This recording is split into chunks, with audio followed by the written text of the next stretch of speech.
watching Jim Carrey, just how goofy, physical he is. He's everything I'm not, and I just took improv. I tried out improv. I realized that I actually have a knack for it. And I noticed women like funny guys, so I'm like, why not be funny? Or why not even try it? So that's what inspired me to try it. When I first went up, I followed David Stebbins. He's one of the funniest comics in Miami. I'm like, oh my gosh, this comedy scene is amazing. I did well my first time up. But then my second time, I didn't really practice. I just let it get to me. I had some guy just come, video record me, my friend video record me, and I bombed really hard. And my friend's like, hey, you want this video? I'm like, no. So I quit comedy for 6 months, and then I'm like, it was this comic's birthday, John Wynn, and John encouraged me to do it again. I did it, and I've just been hooked ever since. So that's what inspired me to start doing stand-up comedy.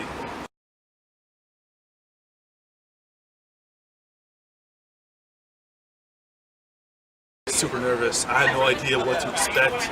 When I first started doing stand-up comedy, I was just like, am I funny or not? So I just went up there on stage, and I just realized that as long as you're yourself and you're honest, the crowd will like you, and then they'll laugh. So that's what I felt like when I was on stage, nervous. But you're always nervous. Even a big show, you still get nervous because it's something you're passionate about. But if you prepare yourself for when you go on stage, then your preparation overcomes the nerves, and you're able to go on autopilot and still have a good set.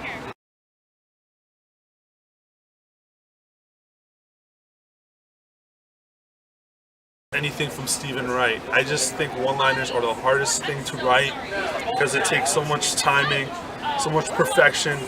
I do one-liners, so that's how I know. You bomb a lot with one-liners. Like, in your head, you're like, this is the funniest joke ever. You go on stage, people look at you like you're an idiot. What is wrong with you? Stephen Wright has like thousands of these, I feel like. He has an hour special on one-liners, which is amazing to me. So anything written by Stephen Wright, any comedy special, I'm a fan of.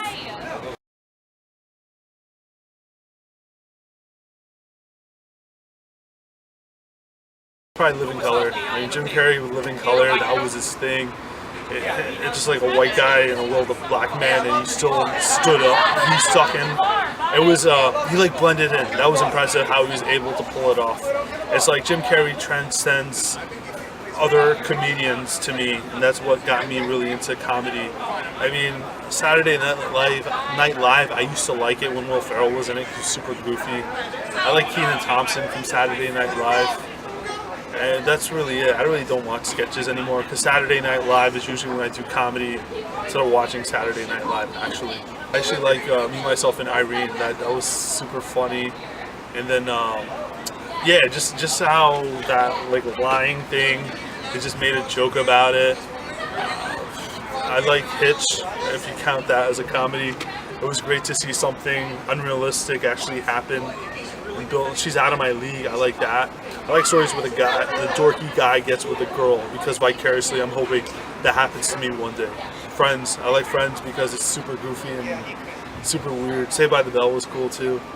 I really don't watch much TV, so that's why my sitcoms are from like high school. Dawson's Creek was good. Watching Casey and Dawson just mess around in North Carolina.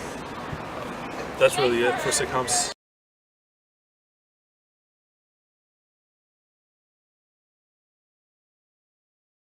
I'll probably be my marathon joke. That's the one I like a lot. When I tell it, it gets laughs 99 out of 100 times. Do you want me to say the joke? Okay. Yeah. Okay. I'm ambitious. My goal this year is to run a marathon. It's going to take a lot of hard work and dedication, but my family will finally be proud of me when I prove to them that I can run my own gas station. It's a race joke. The reason why I tell me that joke so much is because white comics can't steal it. To those of you that laughed, you're a racist. Don't worry though, if I go up to someone, tell on you, they'd be like, it doesn't matter because you're a doctor. And I'd be like, yeah, I don't want to run a marathon. It takes up too much endurance. Exxon is a way to go. So that's my favorite joke.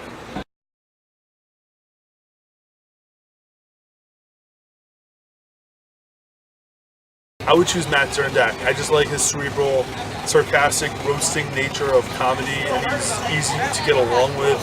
He's a hard worker. So Matt Derndak is a comedian I'd want to go on tour with. We don't know who he is right now, trust me, you will know who he is very soon.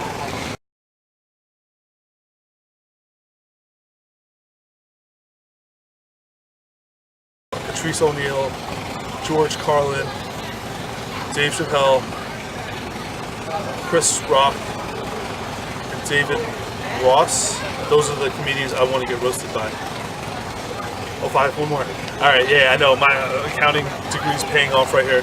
And my one more comedian I'd want to get roasted by is Jim Carrey. I want to see him try a new medium of comedy.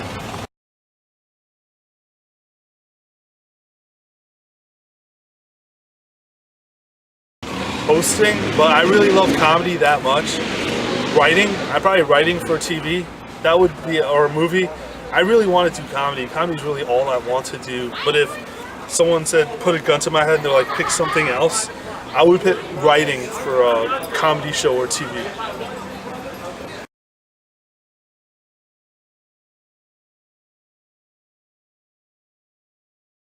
I want to be the most famous person to ever do this interview with Sreth Nay. I mean, that's really a big goal of mine. I also want to, actually, you know what? I want to make money off of comedy, but I want to be able to help people and impact their lives. Be like, all right, you see this guy? He's completely normal, and if he can do it, I can live my life too. I can be successful also. I mean, yeah, if I get famous, that's great, but it's not really the end-all, be-all to my life.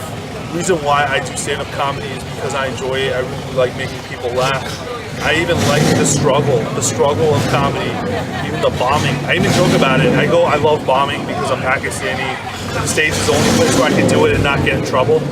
But I feel like everything in comedy just meshes with me. It's something I'm determined to do, and I just want to take my comedy to a level where I'm able to make a consistent full-time living doing comedy and providing for whatever wife or family I have. Probably just wife, because I don't really want kids. But yeah, that's where I see myself in 5 years.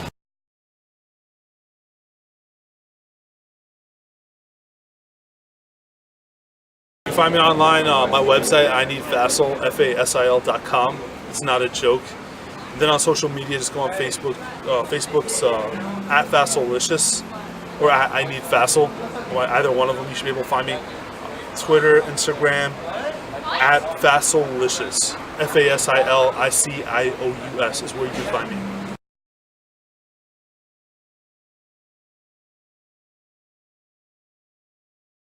Oh wow, this guy's really cerebral.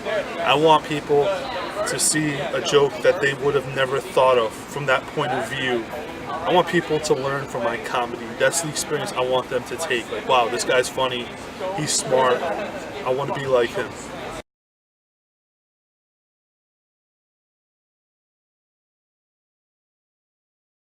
Yeah, definitely check out Sreth's interviews on QtiePie.com.